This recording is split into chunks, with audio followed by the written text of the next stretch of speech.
Hello and welcome to the WellCare Podcast by Citius Retreats. My name's George Bownes and I'm a sports and exercise medicine consultant and founder of Citius Retreats. And I'm Nicola Graham, a strategy advisor in human performance. So before we get into today's show, here's a few words from our kind sponsor, IBSA. Osteoarthritis is the leading cause of pain and disability in the UK. As our bodies age, there is a loss of naturally occurring hyaluronic acid within our joints, which can lead to reduced shock absorption and lubrication.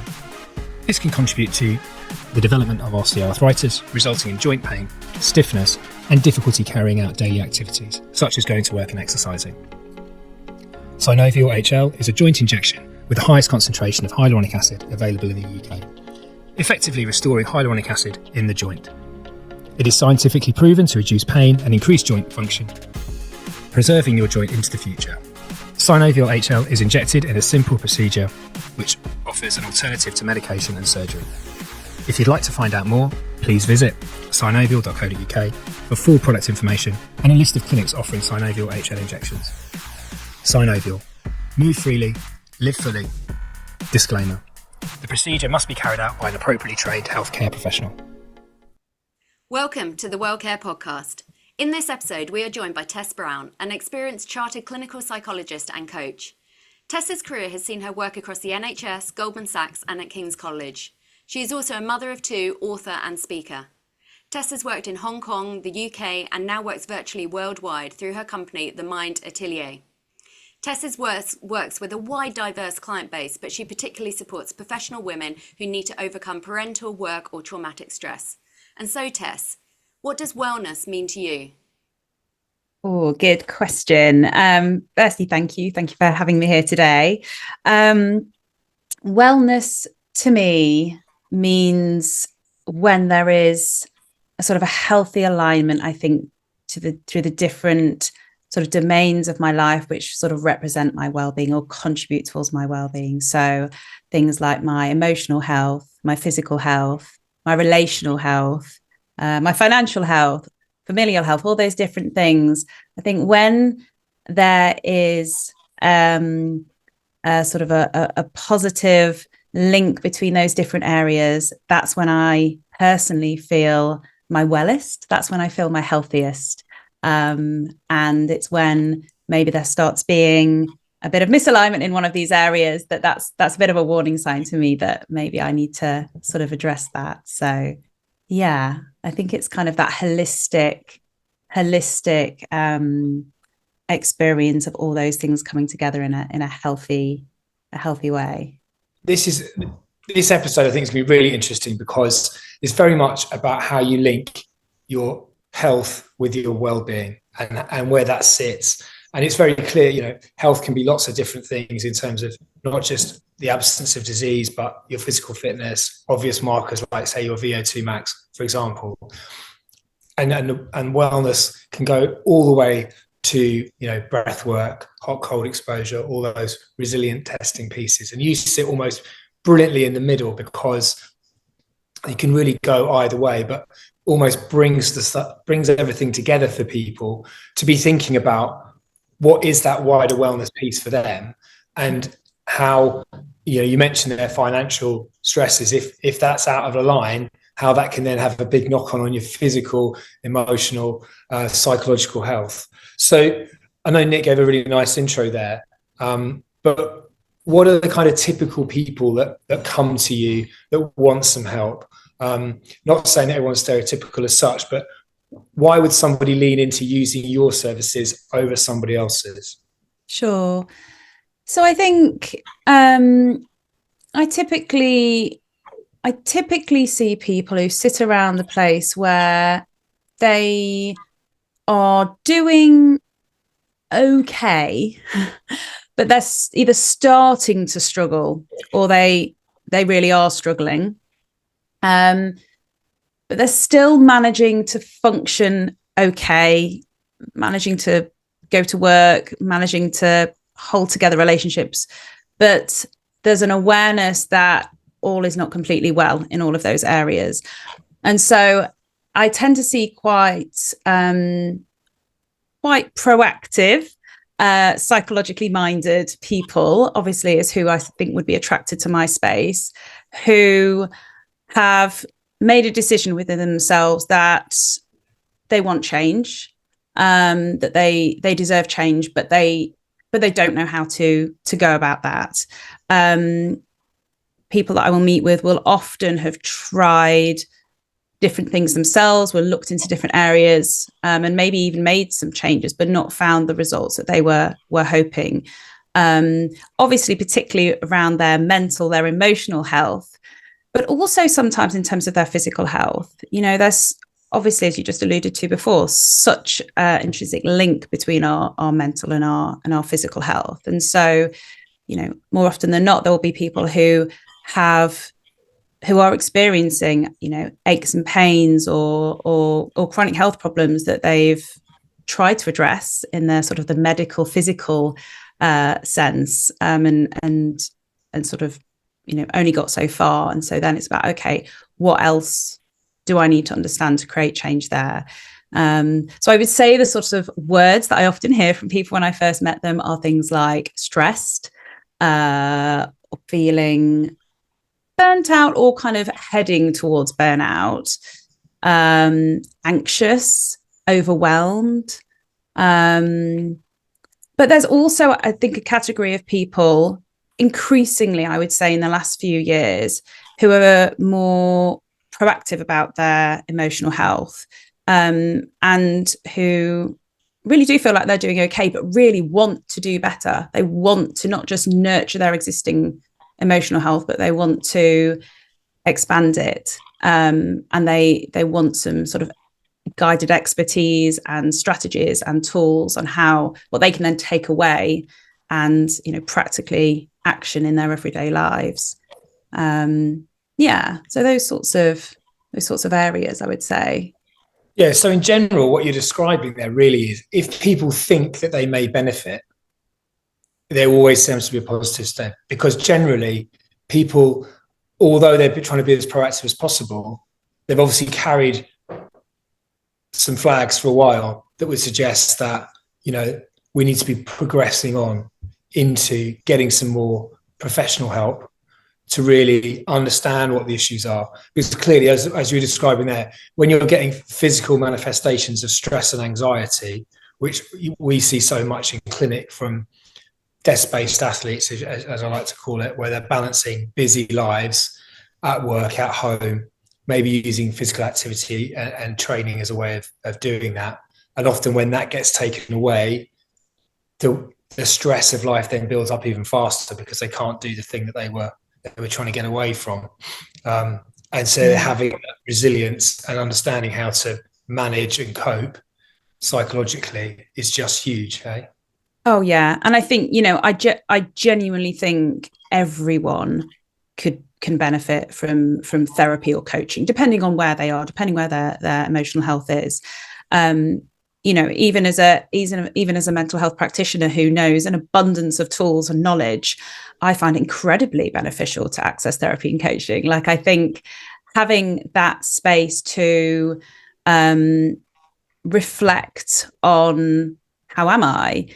Whether that's in a one-to-one space or whether that's in a group space, I think there's an awful lot of power that can come from kind of group interactions around this, because you're then learning from other people as well. You've kind of got this additional expertise and knowledge and lived experiences of other people.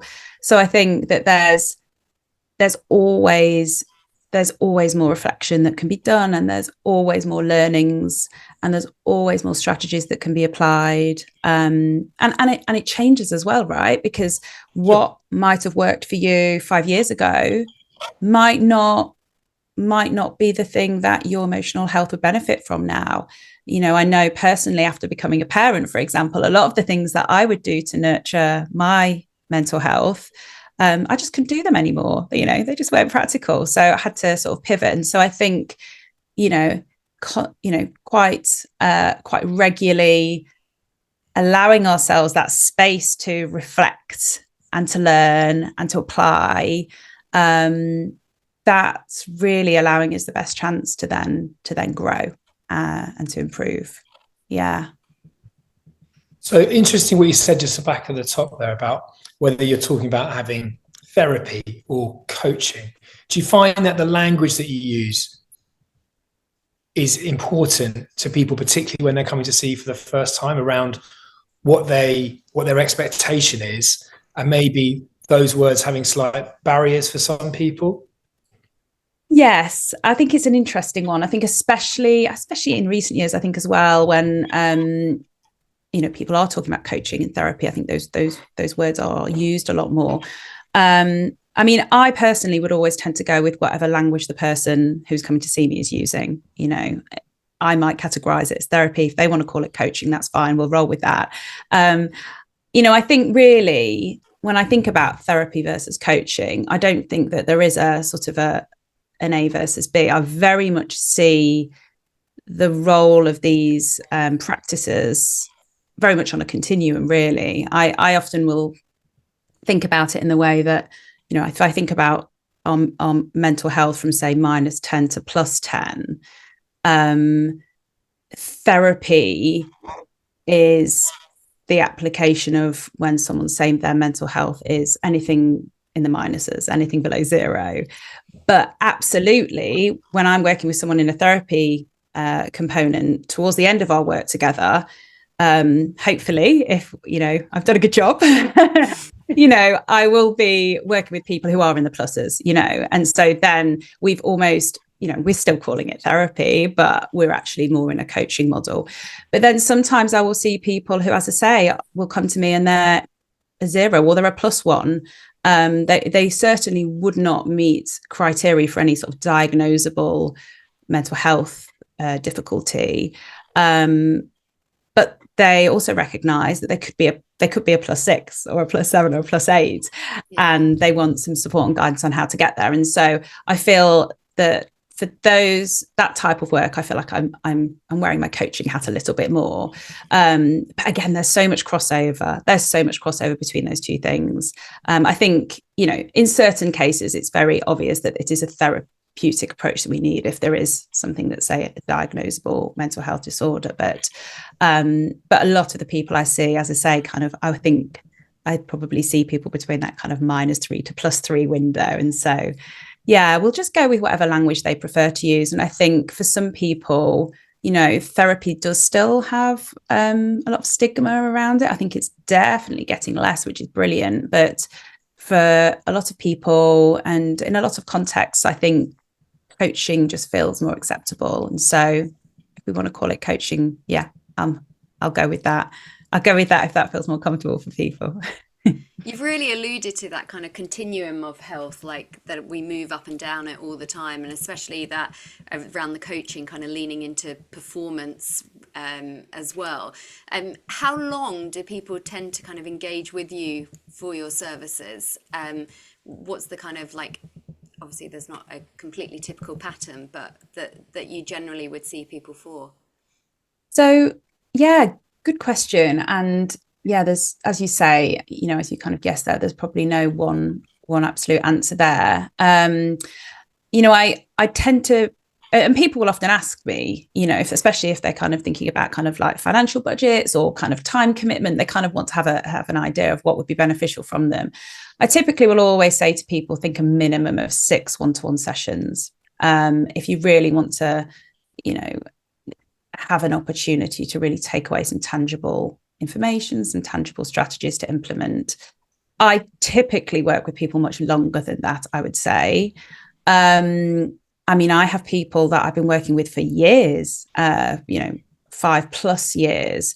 But the nature of our work has definitely evolved around that. So what might have very much started off as more of a healing journey and much more of a therapeutic lens has now maybe much more evolved into a maintenance journey and more of a coaching lens.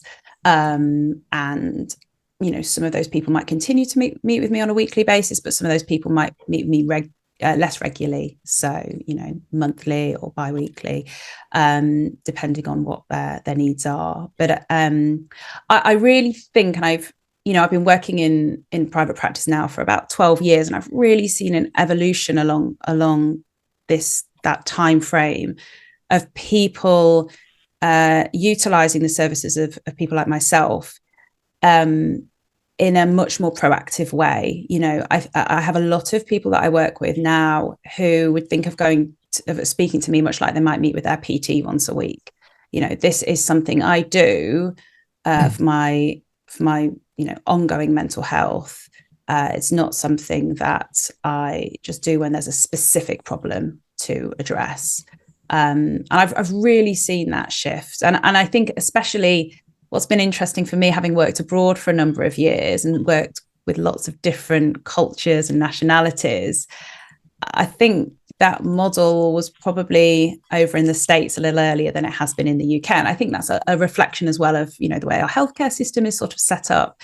But I've really noticed since moving back to the UK three plus years ago now, how that's evolved.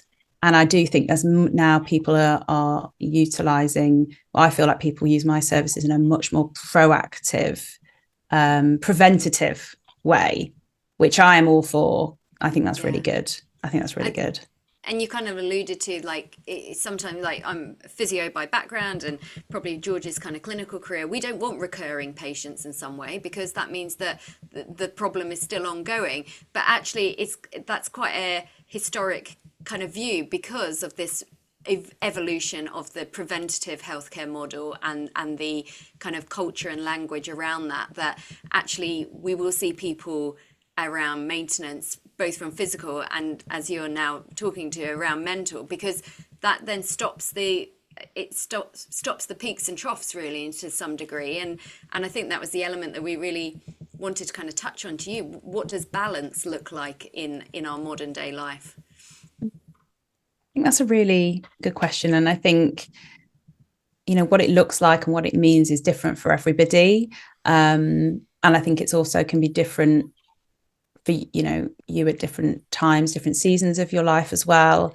I think for me, and probably the model of balance that I work with people to hopefully achieve is when people feel at their, not necessarily at their calmest, but at a place where they feel resilient, so that they are able to enjoy the full spectrum of emotions, be that, happy, excitement, and all the positive things, but also they are able to manage those stresses when they happen. So they can cope with anxiety, they can cope with the knocks, they can cope with the disappointments, and they can bounce back relatively smoothly and relatively quickly from those knocks.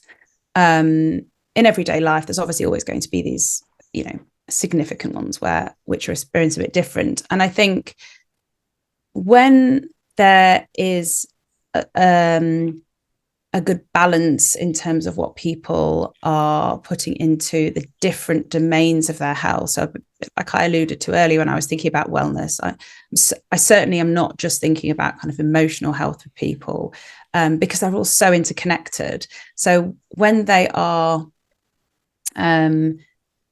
paying attention to those different domains and addressing any niggles or any stresses that they can, that's within their control within those domains, and there feels like there's an alignment and there's a belief that I can cope. I think that's where I would say people kind of feel their most balanced. That's certainly where I would say I do, is when those different areas are, I'm just paying attention to them. Because I think it is sometimes quite easy to lean into one at the expense of others. And I think one thing that comes up a lot in the work that I do is, because then you think, well, what's important to me? And that I do an awful lot of work with people around their values and around, what really matters to you now in this season of life, and leaning into your values and, then setting your health goals around those values, not around maybe what was important to you 10 years ago or what's important to your friends or your partner or your employer, but really kind of making sure that you are living your life and you're aiming for that balance, but in a value aligned way. I think is really important when it comes to emotional health. Yeah, I think that's super important. And you see that as a reoccurring message across particularly the mental health coaching space, don't you? When you hear from good practitioners about understanding what your values are these things aligning with it? And going back to those other points you were making around, it's normal to have highs and lows, to be happy, to be sad, as long as they're not going to extremes, then you know how to cope with them. But you can't, in that sort of Matthew McConaughey style, it can't all be green lights. It's great when it is, but sometimes you are going to come across that red light, and then how you cope with it and how it's perceived in the context of everything else that's going on. Yeah. And balancing it, having the resilience and ability to do so. So I think that's brilliant. Exactly what we were saying at the top about that interaction between your psychological health and how that manifests either side of physical and general well-being. So I'm pleased we got you on as a guest, Tess, because it's exactly where I wanted this conversation to go to, without any particular product. It's just like winding up, go, chat, say it. Tess, out of interest, like thinking about our own mental health as individuals as well, what's more important? Is it to not have extreme highs and lows, or to be able to bounce back from them when they happen? Because I suppose some people are more emotional or less emotional than others anyway. Like, what is there or is that just too individual and too specific about people? I mean, I think it's quite yours to the individual, because, I guess there are times in people's lives where there will be these external factors coming at them which are quite extreme, and it's very appropriate to have an extreme emotional response to those reactions.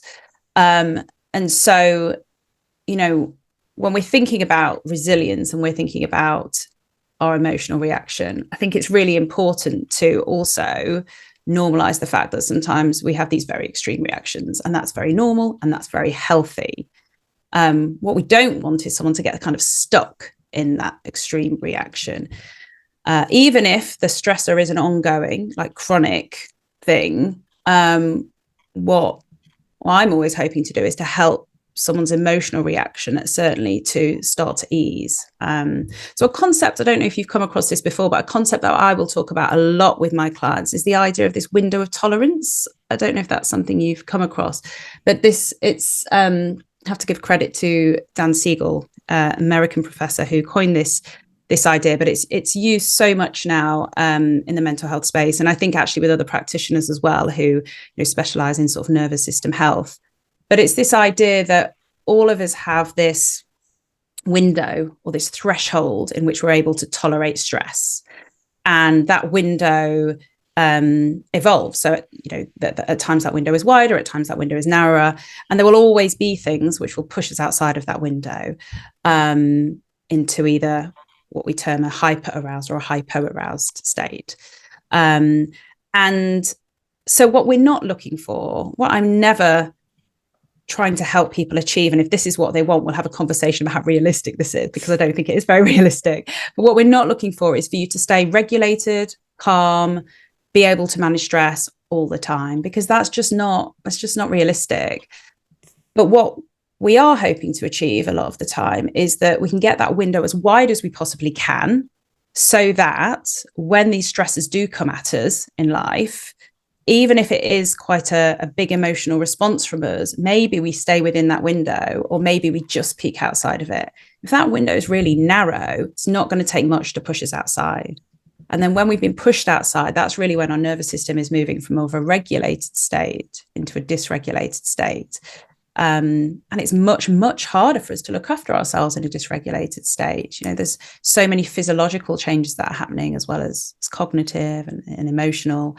So a lot, I use that framework a lot with the people that I will work with, because we're thinking about, okay, if we assume that we are going to have all these stresses coming at us, which we will, we will, and there'll be seasons when there'll be many more, or there'll be less, but they'll be huge. What can we work on doing in a consistent manner, so we can get that window as wide as we possibly can, so that when those stresses do inevitably come your way, you are better able to cope. You're better able to handle them. And also, what are the things that you can do when you are pushed outside that window? When there is a really extreme reaction, which again, there will be from time to time, what are the strategies that you can do to bring you back within that window as smoothly and as rapidly as is possible? And a lot of people that I work with really like that idea, because I think they can kind of almost visualize this window that they have. And it's I think it's an idea that you can take away individually and pause and consider, what's my window like at the moment? Yeah. What are the things that I could be doing to widen it? What am I not doing that maybe if I did do it, it would widen it a bit more? Or even what am I doing that might be shrinking it? Are there things that I can cut out? So that's saying, yeah. Get comfortable being uncomfortable. Does that relate to this at all? Like, should we be pushing ourselves out of comfort zones? I would say yes and no. We all need challenge, and we all need a bit of discomfort to thrive.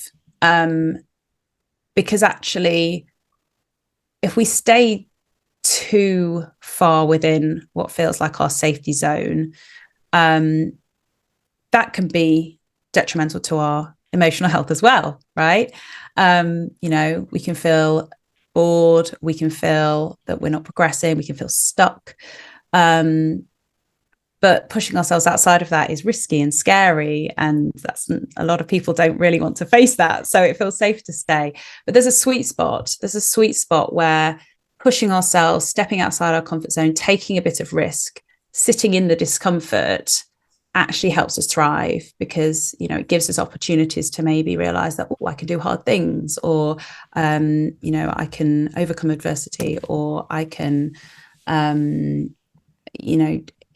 I can grow, I can evolve. And that all of that sort of stuff is really good for our self-esteem, our self-worth, our professional and our personal growth. So yeah, I think there's a sweet spot, but we don't want to be sitting in a place of discomfort for a prolonged period of time. We want to kind of be on that borderline, and there will be times in our life when actually, we don't have the capacity. If our window is quite narrow because there's an awful lot going on, that's not the time to push yourself. Like, that's the time to just be. But there might be other times when you're like, my window feels really wide, my physical health's good, I feel really in control of my emotional health, there's low stress in my life. Okay, let's try and push ourselves a little bit. I'm ready for a bit more discomfort. So I think, I don't think there's a straightforward answer to that question, but it's definitely not a no. Forever avoid discomfort, I would say. I wanted to buzz in there and go, so Nick, this is us doing this podcast. This is us pushing our window, I feel. We're going to make sure that we're optimizing our nutrition and our sleep so that we can recover between bouts of podcasts where we may be just putting ourselves out there a little bit. But, no, those are really, really good words, really good words. What do you think then, Tess, would be the kind of, if you had a top 3 points to make to somebody from a client point of view or a potential client point of view, what would those bits be?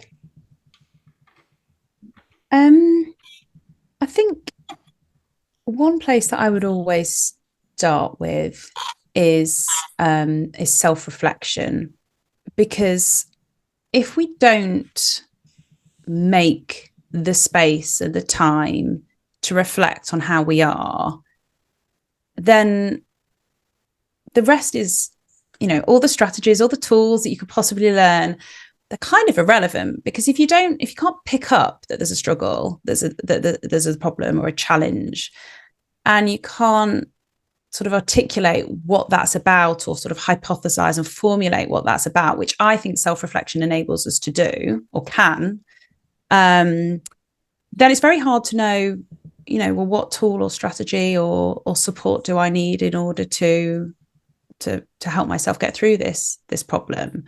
In the therapy space, there's often, I guess, 3 steps I guess there's a structure of sort of 3 steps that we go through in therapy, and similar in coaching. Initially there's that kind of assessment phase, which is where you're, just getting to know a person, they're getting to know you, and you're trying to find out more and more about what's the issue that we're working with here. And then the main bulk of the work we do together is what we think of as the intervention stage. So that's when about, okay, we're working on creating change. But there's a really, really important piece in the middle of those two, which is what psychologists call the formulation stage. But it's really about hypothesizing.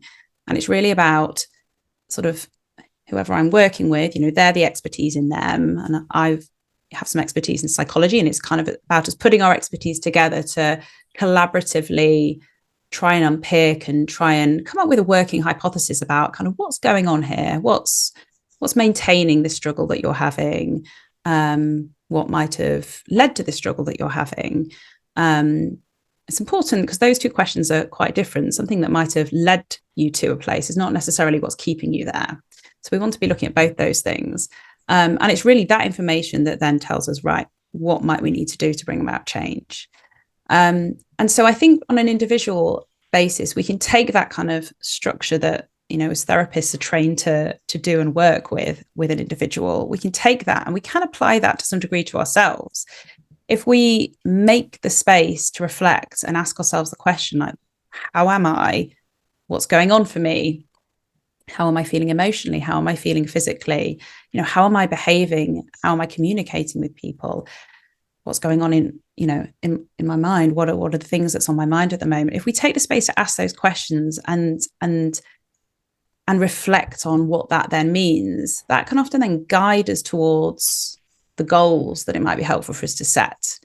And I do think that sometimes, and I get this, especially in the busy modern world that we live in, people want quick fixes.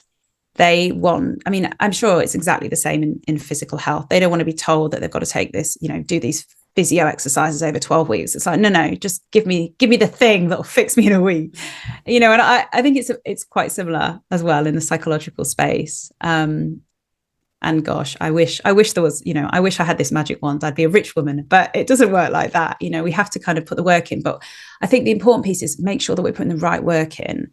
And so, I think it's brilliant that nowadays that, people can access so much rich information through social media, through books, through podcasts, all these different places, all these great strategies and ideas and tools that we can go away and use.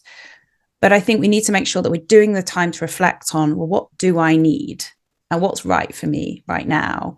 Because otherwise we end up putting all this effort in and maybe we're using a tool that's to address a different problem. And then, of course, that then can lead to people feeling quite sort of unmotivated, getting stuck in cycles of believing that nothing can change or there's nothing that they can do. And often there really is. It's just that maybe they're not doing the right thing. And I think that's where a therapist or a coach can really help, because if you have done that self-reflection and you've got a bit stuck with that, sometimes having that other person come in to sort of help you through that process. But sometimes, it doesn't even have to be a professional like myself. Even having that space to reflect with, a trusted loved one can be really powerful. If you've had some space to kind of think about how you are, even just talking that through, getting that outside of your head with another person, or even if you don't have that person or it doesn't feel safe to do that, even getting outside of your head with something like journaling, getting that noise outside of your head, getting it a bit of distance can then help you sort of view something differently. And sometimes the answers are there. So you asked me my top 3, didn't you? That's just one. That was a long answer. But I guess I tapped into lots of different things. Come back to episode 3, 4, and 5 for the others. Yeah, okay. Sorry. But there's something you said there, Tess, from the point of view of it's not always there's an abundance of answers and there's abundance of options, but it's sometimes asking the right question gets you the right answer, not let's throw more answers at it, because there are so many different solutions, as you say, to things, but it's knowing that what's the right question to start off with. Absolutely. But also bespoking it to that individual. You've got to think holistically about everything. Where do they need? And I certainly, when I'm sitting there in clinic, I'm and I'm asking these questions to people, I'm like, right, who's the right person to bring into the team, wider sense, that's going to help this person really optimize where they need to be? Like, where are their red lights, as it were, and how do we make them go green? And who are the people that we bring in, even if it's just for a little bit, and then an exposure later on, et cetera, and how you then tailor that care around optimizing that individual. So it's knowing what can be added by experts, like Tess, for people, and then dropping it in as and when they do need it to have the biggest effect. Because otherwise, as Tess says, you can go round and round in your head that you're trying all these things, but they're not working. Why they're not working? And people just put it in the bin because they go, well, psychological coaching, psychological therapies, that's not for me. It's like, well, it is. It's just that we've accessed it not in the perfect timing from your point of view. Yeah, I strongly believe that. And I think as well, like some of the strategies and the tools that we can learn, it's also how we use them. It might need to be slightly different in different situations. So I will often think about this when I'm talking. I talk a lot with people about breath work, like big fan of using breath work to regulate your nervous system. But we might use breath work differently if we're talking about using it to widen your window of tolerance, to if we're talking about trying to bring yourself back in that window once you've been dysregulated. So the type of breath work you might use, how you might utilize that, might look very different for those two examples. And I think, I'll often use the analogy of like a plumber with his toolbox and all his different tools, and there's lots of different types of hammer, for example. You wouldn't use the same hammer for every single job. You need to think about, do I need my mallet today? Or do I need my little electric? Not that I know much about hammers, but it's like, you might. It started so well, Tess, and then just fell apart, didn't it? Maybe a screwdriver. Screwdriver might be a better one. Yeah. Do plumbers even have a hammer? I don't know. But yeah, you need to, you might have one tool, but like how you're going to use it is going to be different depending on what the situation is. So that's where that analysis comes in. That's where the plumber or the electrician does that bit of analysis first, don't they? Like, what's the problem? What's the problem here? So yeah, so I think that so that's where that bespoke bit can really come in. So I think it's important to I do think there's a lot of value in sharing ideas with people and this kind of using community to learn these things, but then we need to take the responsibility to think about how do I apply that to myself individually. I think that's really important. Did we get 3 points out, or are we still on 1 or 1.5? No, I think we're going to say breathwork was 1 there. Okay. Breathwork, self-reflection. And then I guess my third one that is probably one that I talk about with everyone I work with is mindfulness. I think it's one of the things I love about mindfulness is it's so accessible. Every single one of us can do it. We're all born with the capacity to do it. So we don't need to learn how to do it. We might need to remind ourselves how to do it because as we, get older and modern life and responsibilities, we spend a lot more time in the past, in the future, and not in the present. So that's where, practicing mindfulness, it's about reawakening an old talent, not about sort of starting a new one. I think, I'm a big fan of that. And I think it's really easy for people to dabble with because there's so many resources out there that people can access now. Again, like YouTube, podcasts, guided stuff, apps, and of course, you can work with a practitioner as well if you want to kind of develop that skill. But I use it an awful lot. And there's so much evidence now for when it comes to mental health disorders. So things like chronic depression, chronic anxiety. And there's such a strong evidence base for mindfulness practice in terms of shifting your attention more to the present and away from the scary future or the distressing past. I think my three top tools that I would be having in my toolkit are self-reflection, breathwork, and mindfulness. But I would probably have others as well. Tess, for the mindfulness, I think is thrown around as it's thrown around as a term a lot. What would be your key definition of what mindfulness is?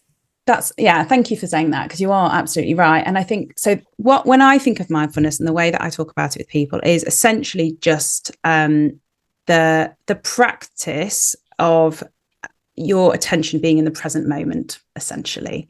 So our attention can really only be in one of three places at any one time. It's either in the future, it's in the past, or it's in the present.